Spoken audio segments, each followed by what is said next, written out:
All right, this video is for adolescent development. Since we have now officially finished child development, believe it or not, that took a really long time. But the reason that is because of the fact there's a lot of areas of development. There's lots of stuff going on in childhood. Adolescence still has, quite a bit going on in physical and cognitive, but things, don't happen. You don't have as much change as you do, especially in early childhood.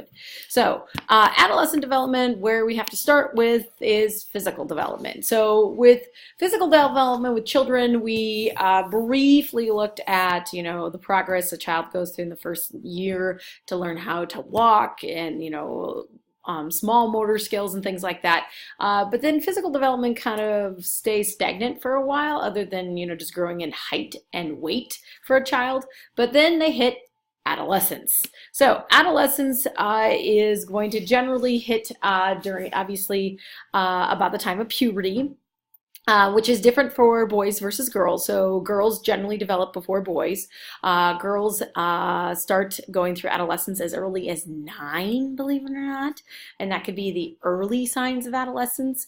Boys don't generally start going until they're about 13, which is interesting because if you go into any, maybe 5th, 6th grade class, all the way up to even freshman, sophomore in high school, there are major differences between the genders as far as height and as far as development is concerned. Even looking around the halls of Chittard, I hate to say it, but there are some freshmen boys that are still pretty short. Now, we'll get to later about physical development when you get into early adulthood and adulthood. It's not the end all be all if you're short as a guy when you leave high school.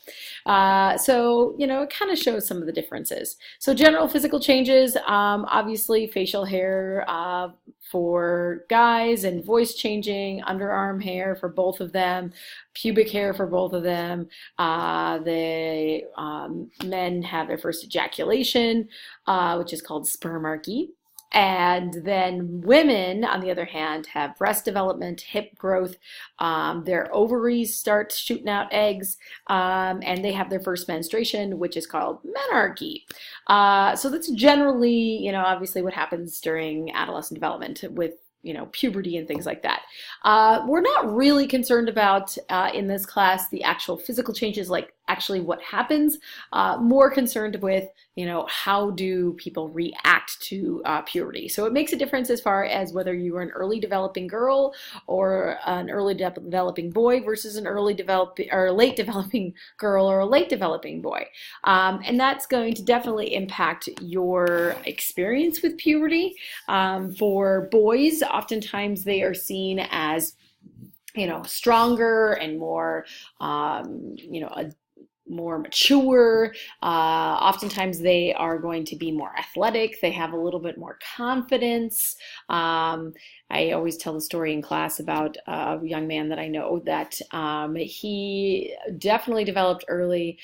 He is my daughter's age, but he kind of has a bit of a swagger, right? And he carries himself. Early developing girls, on the other hand, because remember, they're 9. If they're starting that early or maybe even earlier, oftentimes it's more like embarrassing to them and they get more attention, maybe unwanted attention from older boys. And oftentimes, they kind of like curl in on themselves and makes them more self-conscious. Whereas late developing girls is kind of, you're still small, you're still underdeveloped. They kind of become impatient. But at the same point in time, you're still, it's okay for a late developing girl to be,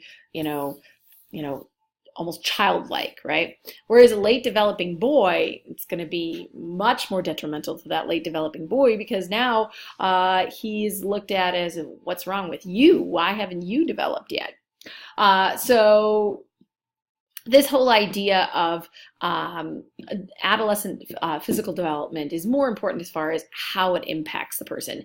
And depending upon how early or late you went through puberty, it is definitely going to be more impactful on an individual. All right, so that's kind of it with physical. So let's talk about moral. So moral development we talked about before. Remember we talked about Kohlberg, and we talked about his 3 stages of moral development. We talked about pre-conventional, conventional, and post-conventional. Here's the thing, though, is that moral development was also talked about by this lady. This is Carol Gilligan. Carol Gilligan was a student of Kohlberg, and she saw holes in his theory. She basically believed that his theory was gender specific, and she did not believe that women went through moral development the same way men did. And so she developed kind of a her own theory, but also goes along with Kohlberg, because she says that it applies to more than just women, because obviously that was her whole, what she saw as holes in Kohlberg's story.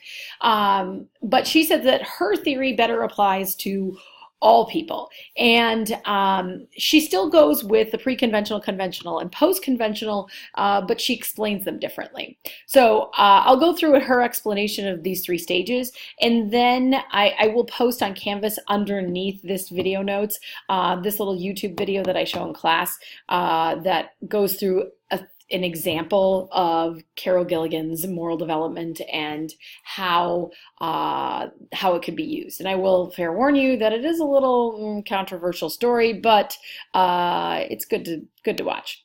So pre-conventional, according to Carol Gilligan, the goal is individual survival. And so if you remember when we talked about Kohlberg, we talked about the individual was concerned about reward versus punishment, whereas Gilligan was making the argument that this is more about individual survival and what I need to do to survive for myself, right? So she didn't focus on the reward and punishment.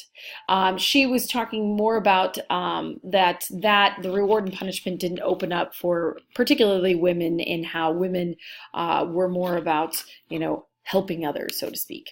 So then the conventional kind of go beyond that. So self-sacrifice is goodness. Conventional morality, according to Carol Gilligan, is this idea that you sacrifice yourself for others, and that's how you're going to be morally advanced, so to speak. And then the third stage is post-conventional, and this is this idea of do not harm yourself or others. And so think of it as pre-conventional, that they're focused more on themselves and trying to survive as an individual. Conventional is I'm going to try to sacrifice myself for everybody else. And post-conventional is that now I realize that I don't want to harm other people, but I also don't want to harm myself. And so it's kind of this evolution over time. Now, like I said, this makes more sense if you look at an example, and this little YouTube video clip that I have posted under this video does a really good job of explaining what this actually looks like. So I encourage you to take a look at that and watch that. Hopefully that will help make it all make more sense. Let me know if you have any questions.